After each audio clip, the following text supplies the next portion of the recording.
where and how and the tools and the strategy can you give people listening out there that are living in Africa or abroad that have gone through trauma and are living in that environment of sort of possible trauma? Sure. And I mean, big disclaimer, really easy for me to sit where I'm sitting right now and point and say, here's what you should do.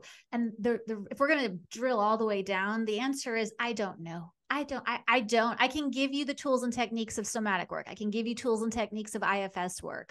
But I would say, number one, regardless of who you are, where you are, let's start with validating. Because when you're in a high level traumatic situation, like the one you just described, there is no room for shame or self-blame or doubting whether or not your brain is actually on your side, because you need every single ounce of emotional and psychological and physiological energy to manage this environment and the circumstances. You have a little more wiggle room when you're totally safe and you have all of the menu of options in the world.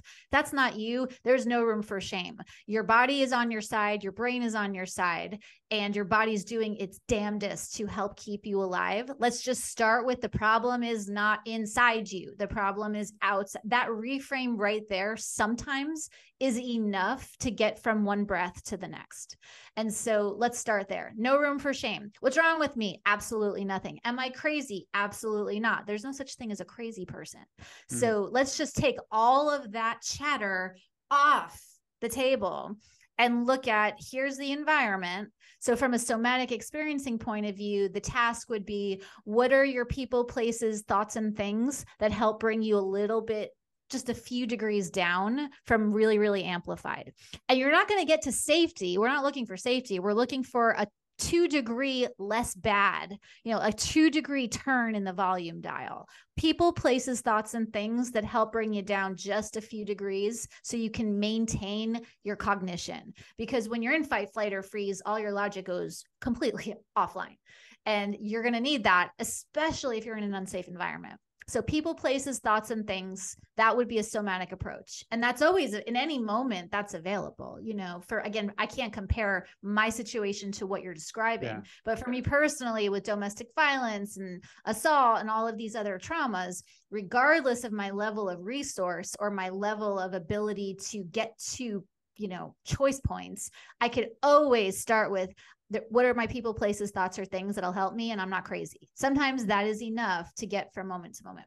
The IFS model, which I really love, talks about the multiplicity of the mind, which, I mean, it makes sense. Every complex system in nature is made up of multiple parts, right? One tree, leaves, branches, bark, roots. One country is made up of mountains and rivers and lakes and different types of land masses and weather patterns. I don't know where we learned that our personality, which is probably the most complex thing I can think of, is this one singular thing. I feel bad. I am anxious. I am broken or crazy or whatever. Let's start with, you have infinite parts of your personality, and given an unsafe situation, you're going to have little child parts that are going to be terrified, adolescent teenage parts that are probably going to be ragingly mad, grown-up parts that are really, compelled to people please and pretend everything is fine.